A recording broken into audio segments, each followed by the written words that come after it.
So today on the Smackdown taping, Batista officially turned heel. He got on the mic and he pretty much said that, you know what, he loves the WWE, he loves this business, he does not care whether we, the fans, cheer for him or boo him. At the end of the day, we must deal with the fact that he will be the next WWE World Heavyweight Champion. And the crowd pretty much booed him. They were chanting for Daniel Bryan, CM Punk, and they were even chanting yes. And then Batista said that, you know what, he would beat any of our heroes. He mentioned Austin, he mentioned The Rock, he mentioned Hogan, he even mentioned Daniel Bryan, but he didn't reference Daniel Bryan by his name. And after that, Dolph Ziggler came out and he pretty much issued Batista a challenge to a match later on that night, and Batista pretty much won. Here is my point of view on Batista finally becoming a heel. This was bound to happen. You are not going to tell me that you're going to have Batista be face and have the crowd boo him every night, every Raw, every house show, every pay-per-view. Alright? And I guess you can say he turned heel because of us. Alright? So for those of you who are happy by your work, pat yourself on the back. Alright? Now, you ask yourself, how will this affect WrestleMania 30's match between him and Orton? Will Randy Orton become a babyface, or will they work this between two heels? Here's my point of view on that. No matter if you make Randy Orton a face or a heel, or Batista a face or a heel, the fans are not going to give a shit about this match. People in the Superdome are still going to crap on it. They're going to boo this match before the bell even rings. Because again, fans do not want to see Batista versus Randy Orton for the WWE World title at WrestleMania 30. But today while I was at work, I came up to some conclusions. Alright? And I know a lot of people are upset that Daniel Bryan is not going to be competing for the WWE World title at WrestleMania 30. But instead, he'll be facing Triple H. And this is what I came up with. Bear with me here.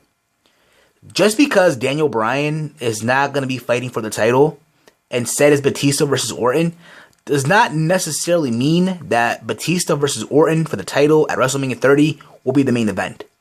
How many WrestleManias has there been where the title hasn't main evented? There have been a few. So who's to say at this year's Mania you have Undertaker versus Brock Lesnar as your main event, or Daniel Bryan versus Triple H as your main event? You never know. Alright? But if WWE were smart, they would not have Batista versus Randy Orton for the title as the main event, because the crowd will crap on it once again. And I've also come up to some conclusions on how they can, work this whole Daniel Bryan versus Triple H match. And I've come up to two steps. Step number one, put a stipulation to this match where if Daniel Bryan wins, he gets his title match at the next pay-per-view at Extreme Rules, which will be in New Jersey, where I'll be at, hopefully. And have him win there and have the crowd at the Izod Center go home happy, chanting yes and all that. But if you think about it, that's a filler pay-per-view. Do you really want Daniel Bryan to win the title at a filler pay-per-view? Or option number two. And in order for option two to work, you have to have Randy Orton go over against Batista. At the end of that match, while Orton is celebrating in the ring, have Hogan come out, because Hogan is the host of WrestleMania 30, right? And have Hogan pull off a Rock from WrestleMania 27. You guys remember Mania 27, the main event, Miz versus Cena. At the end of the match, it was an count out. Rock came out and restarted the match, and then The Rock cost Cena his title match. Have something like that. Have Hogan come out, issue a new match right there on the spot, and have Daniel Bryan come out and beat Randy Orton for the title, and have the people in the Superdome in New Orleans, 70,000 plus, chanting yes while Daniel Bryan is holding the titles. And that's how you end the show.